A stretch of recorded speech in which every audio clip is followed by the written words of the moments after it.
Even a company as woke as Disney refuses to co-sign this. When Stephen A. Smith asks, where was the joke? Oh, man. You know, last night, lost the room. Affiliates, revolt, Kimmel gets yanked. And a spin around Charlie Kirk hits a wall. Tonight, receipts of a rhetoric. The only thing that I would say as it pertains to Jimmy Kimmel was, where was the joke? Because you're a late night host. And obviously that has a comedic attachment to it. Where was the joke? Obviously, it wasn't anything funny about that. The only thing that I would say. I know that's right. That's not a right-wing pundit, as we know. It's somebody whom I may think is a supporter of Trump, but just can't come out and admit it. But however, that's a Disney colleague saying the joke was missing because the truth was missing. It makes no sense, y'all. Now look at what happened. Nexstar ABC affiliates to preempt Jimmy Kimmel Live. Company objects to talk show host comments on killing of Charlie Kirk. Excuse me. Nexstar Media Group, Inc. today announced that the company's owned and partner television station affiliated with the ABC television network will preempt Jimmy Kimmel Live for the foreseeable future, beginning with tonight's show. Nexstar strongly objects to recent comments made by Mr. Kimmel concerning the killing of Charlie Kirk and will replace the show with our other programming in its ABC affiliate markets. Mr. Kimmel comments about the death of Mr. Kirk are offensive and insensitive at a critical time in our national political discourse. I know I'm reading horribly, y'all forgive me. Or values of the local communities in which we are located, said Andrew Alford, president of the Nexstar's broadcasting division. Continuing to give Mr. Kimmel a broadcast platform in the communities we serve is simply not in the public interest at the current time. And we have made the difficult decision to preempt the show in an effort to let cooler heads prevail as we move toward the resumption of respectful, constructive dialogue. Ooh, yeah, Nexstar ABC affiliate said, it's over. It's over with. Translations.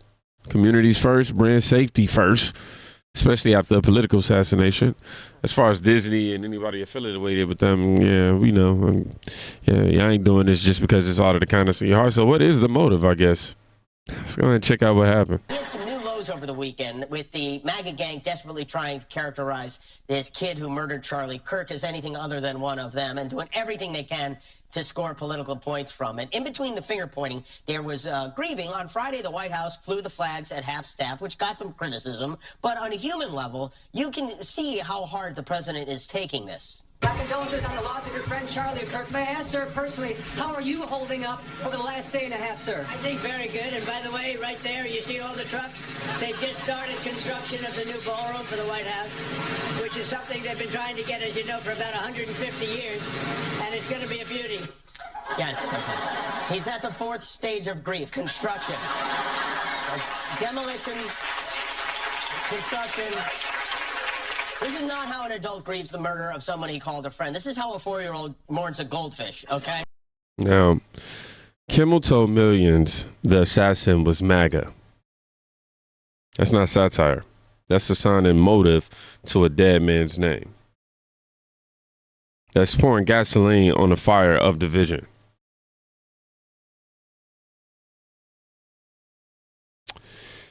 And when leaders use fiction as fact, the backlash doesn't stop at social media. It hits the very structure that keeps them on air. Right. It's not illegal to say Charlie deserved to die and you're glad he did. They have a right to say that, but we have a right to fire you. You can't walk into the office and say you're into homicide. You can't work at CNN and tweet, I'm comfortable with cold-blooded murder. More people need to be killed. Speech is free, but you're not free from the consequences. Amen to that. If you're glad Charlie's dead and thought he had it coming, I'm supposed to sit next to you in the break room? You're going to teach my kid at school or serve in government? And I'm supposed to just say, free speech.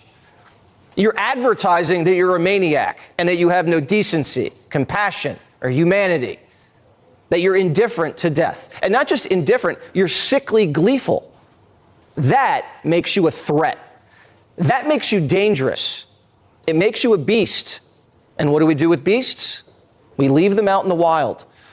We have to be very careful about the kind of people we associate with. They aren't entitled to work for us. And these people, sadly, are everywhere. This is more than just a disagreement over the border or crime or politics. We're talking about murder. Would CNN be okay if their producer said, that girl that got raped, she had it coming? Of course not. Or the Ukrainian refugee stabbed to death on a train, Irina, deserved to die. Those floods in Texas, that's karma. Hope you can swim. Never. And we're not saying these people should be put in prison.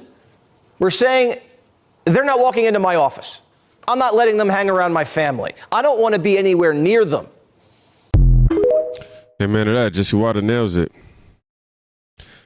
You can say what you want, but your boss doesn't have to bankroll it. That's not censorship. That's accountability in the workplace. The same rule you'd face at your job if you smeared a client on a company line. On company time, that is. But beyond contracts and consequences, there's a moral ledger here. And that's where this whole saga gets pretty ugly.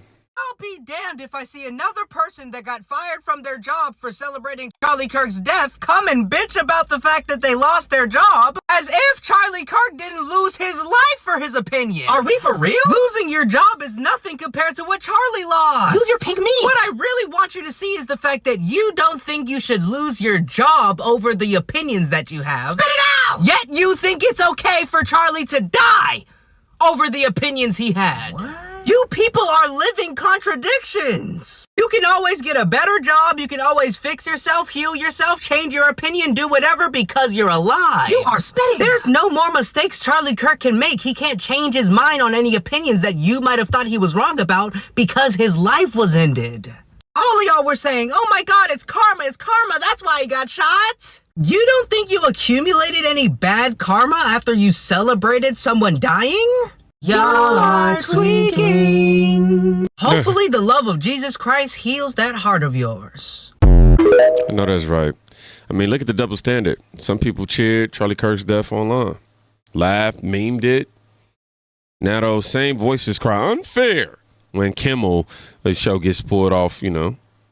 You can always get another job. Charlie can't get another heartbeat.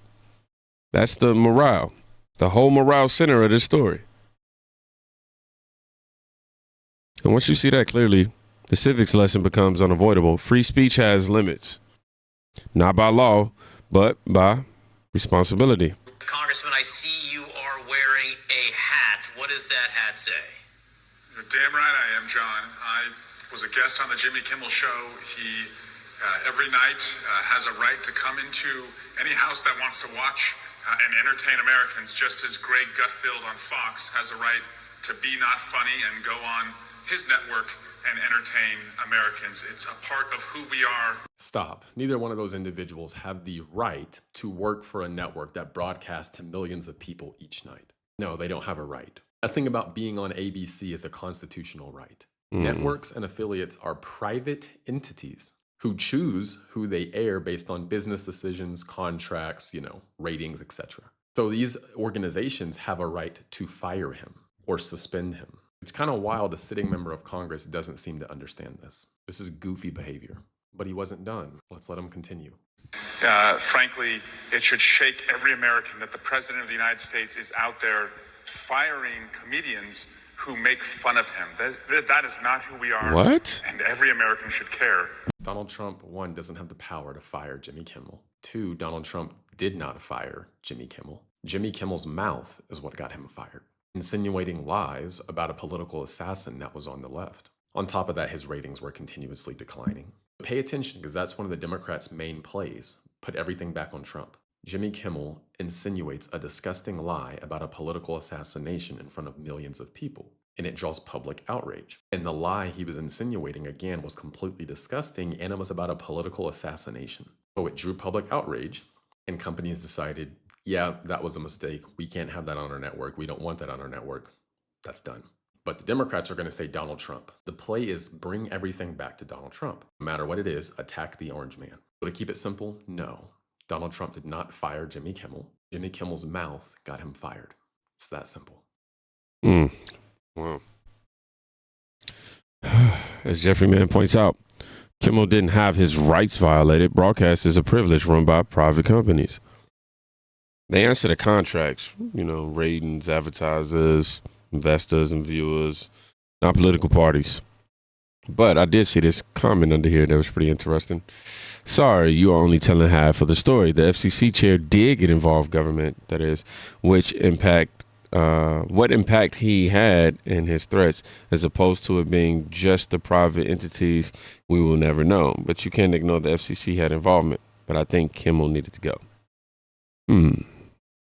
Well, when you abuse privilege, that privilege, you lose the platform, like I say. Which leaves us, with this one final check real quick. Consistency. Do we apply standards only when it's the other team or when it's ours too? Y'all, I wasn't planning on giving y'all no evening tea, but get your mugs ready because it's a lot going on and I need to brief y'all, okay? I'm going to wrap it up in a nutshell. All right, number one, 3 police officers were and 2 were wounded serving a warrant in York County, Pennsylvania. Yeah, words from the perpetrator. Well, it ain't no words because the police lit his ass up. He ain't here no more. All right, I have no other information except for it happened on a little country road close to the Maryland state line. So as it develops, I'm going to give you the tea on that. Israeli troops pressing to Gaza. The death toll now is well over 65,000. Israel pledges to take over the entire city so that members of Hamas cannot escape. And speaking of Israel, Yahoo will be at the White House in 2 weeks. So let's see what Donald Junquavius got to say to him. Keep your ears open because I'm going to tell you what's going on with that too. All right. Fed Chair Powell announces a rate cut. Remember when they were saying that he couldn't cut the interest rate so the American people can get homes and things that they need, but Donald Junquavius said that he could cut it and he should cut it. Yeah, well, he cut it. And he says more reductions are to come. Yeah, it looks like Donald Junquavius know what he's doing. All right, listen, this the tea. Nexstar Media, like one of the biggest media companies, period. They just pulled the Jimmy Kimmel show indefinitely over his remarks about Charlie Kirk. Yeah. So since they pulled him, ABC is like, I'm not going to go against that. And y'all got it. No more Jimmy Kimmel or whatever. Right. Now, here's the thing. I remember last week when people were saying nobody should be off because of their opinion, because freedom of speech. And y'all kept saying freedom of speech don't mean freedom of consequences. Gather around, children. Here is the exact definition of irony. Now everyone is so angry about Jimmy Kimmel getting asked about his freedom of speech. But just last week, you guys said freedom of speech does not mean freedom of consequences. Let's keep that same energy. I like consistency. Yeah. All right, guys, that's it in a nutshell. God bless you. God bless Donald Junquavius Trump. And God bless America. I'm going to see y'all on the next one, okay? I'm probably finna go live, so tune in because I think I'm going to make some banana bread tonight. All right, love y'all. Bye. Look, last week the chant was free speech doesn't mean freedom from consequences, as she pointed out. That wasn't just aimed at conservatives. That's universal. To keep credibility, we got to keep the same energy when the shoe's on the other foot. And that's what the story is. Not with politics, but with principles. Charlie Kirk, man. Rest in peace, man. Got a family that's grieving, a movement that's mourning.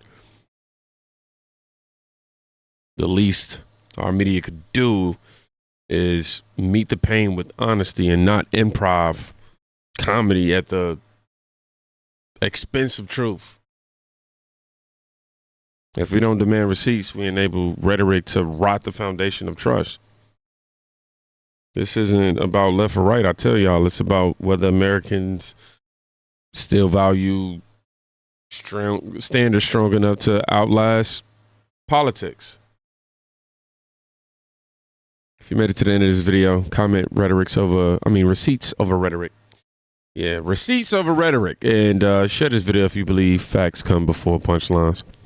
Y'all be safe. Go check on a friend today. You can quite literally be saving their life. Peace.